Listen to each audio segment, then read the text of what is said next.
के इस अवसर पर भील प्रदेश के कोने कोने से पहुंचे हुए इस क्रांतिकारी जनसैलाब में मेरी ओर से हृदय की गहराई से जोहार धन्यवाद करता हूं। आज सबसे पहले मैं उन पुरखों को याद करूंगा जिन्होंने सदियों पहले इस समाज की लड़ाई लड़ी थी, और साथ में उन पुरखों को भी याद करूंगा जिन्होंने अलग भील प्रदेश की मांग रखी थी।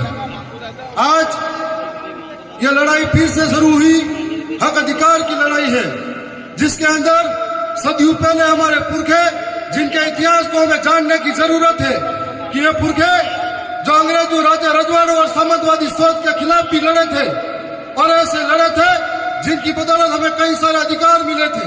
और आज उस लड़ाई को आगे लाने के लिए ये जो पीढ़ी है वो आगे आई है। भील प्रदेश की मांग कोई नई मांग नहीं है। 1818 से पहले भी मानगढ़ की पहाड़ी के अंदर गुरु गोविंद महाराज के नेतृत्व में लाखों लोग इकट्ठे हुए थे और भजनों के माध्यम से जन जागरण करते थे, और उसके माध्यम से हमारे लोगों को इकट्ठा करके अलग भील प्रदेश की मांग रखी गई थी।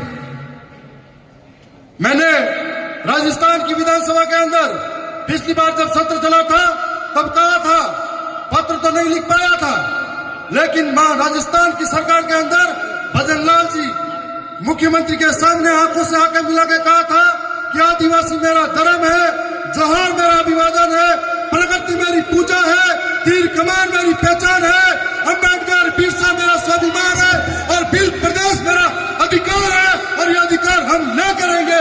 यह बात राजस्थान की विधानसभा के अंदर कही थी।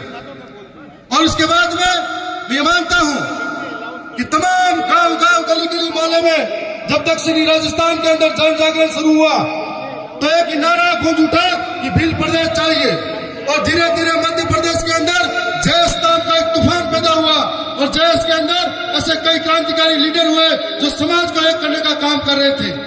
लेकिन बाद में मुझे लगा कि जब जयस उफान पे आया, एक था दिखाने की जरूरत हुई, तब जयस के अंदर कई ऐसे सामाजिक लीडर थे जो अलग अलग वर्चस्व की लड़ाई में बढ़ते गए, और इस सामाजिक लीडर ने यह नहीं सोचा कि जिस जमीन से हम उठे, जिन लोगों ने जिन आशा और विश्वास के साथ में हमें आगे लिया और जिस समाज के नाम पर पहचान बनाई, और उस समाज का दामन छोड़ के अन्य लोगों के साथ में गए जब हमें अपनी जरूरत महसूस हुई।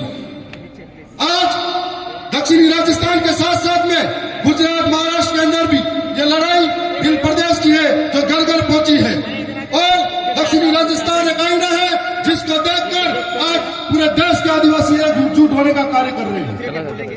मैं मानता हूं कि दक्षिणी राजस्थान के अंदर आज राजस्थान की विधानसभा में हम 4 भाई गए हैं, और दिल्ली के अंदर हमारे 1 भाई गए हैं, लेकिन कभी भी आदिवासियों की समस्या को लेकर हो, आदिवासियों की बात को लेकर है, हम कभी पीछे नहीं हटे। हमारे पुरखों की अधूरी इच्छा थी, उसके लिए हम लड़े हैं, और हमें मालूम है कि जिन पुरखों की अधूरी इच्छा की वजह से हम लोग हमारे कर्तव्य निभाते हुए इस समाज के सर्टिफिकेट बनवा गए। मैं ये मानता हूं, आपके बीच में एक बात भी रखना चाहूंगा कि आखिर भील प्रदेश क्यों जरूरी है। भील प्रदेश इसलिए जरूरी है कि 5वीं अनुसूची इलाके में आज तक लागू नहीं हुई और लागू हो जाए। भील प्रदेश इसलिए जरूरी है कि कोई हमारे सिर पे आकर मुद्दा नहीं। भील प्रदेश इसलिए जरूरी है कोई हमको घसीट के मारा नहीं। भील प्रदेश इसलिए जरूरी है कोई हमारी बहन बेटी को जिंदा डपराए नहीं। भील प्रदेश इसलिए जरूरी है कि कार्तिक भील जैसे को मारा नहीं। भील प्रदेश इसलिए जरूरी है कोई मटके से पानी छूने से मारा नहीं। भील प्रदेश इसलिए जरूरी है कोई हमारे पुरखों की विरासत जल जंगल जमीन को छीने नहीं। इसलिए भील प्रदेश जरूरी है।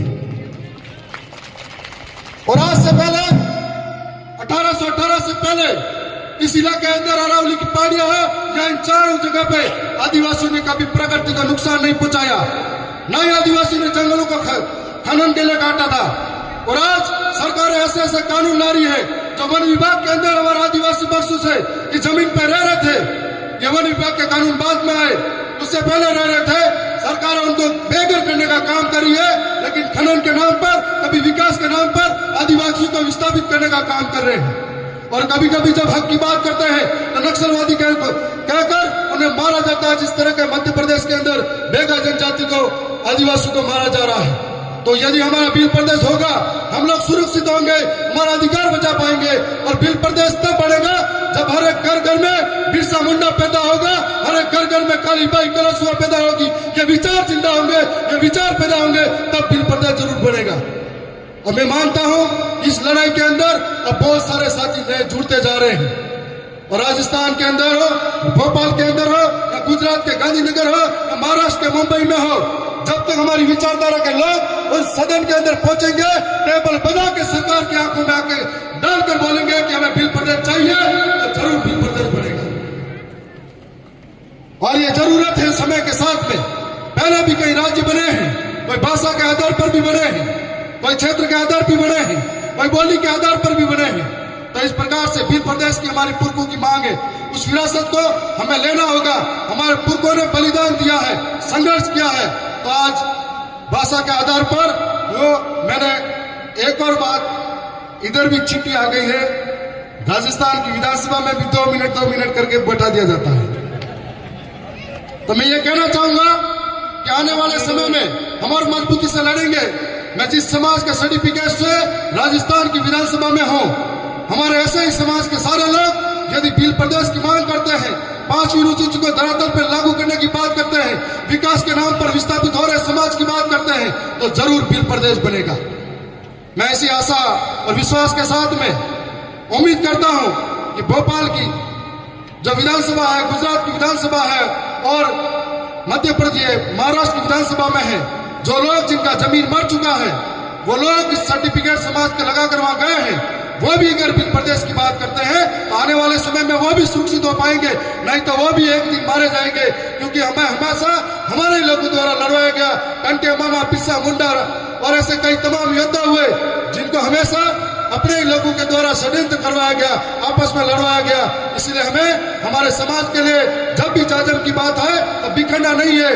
और आज पूरे देश के अंदर 11 करोड़ आदिवासी है, लेकिन जितने आदिवासी हैं उतने संगठन बना चुके हैं, जितने आदिवासी हैं इतने झंडे चोली लेकर घूम रहे हैं। यदि सारे लोग एक जाजम पर आएंगे तो जरूर अपने सपने साकार होंगे।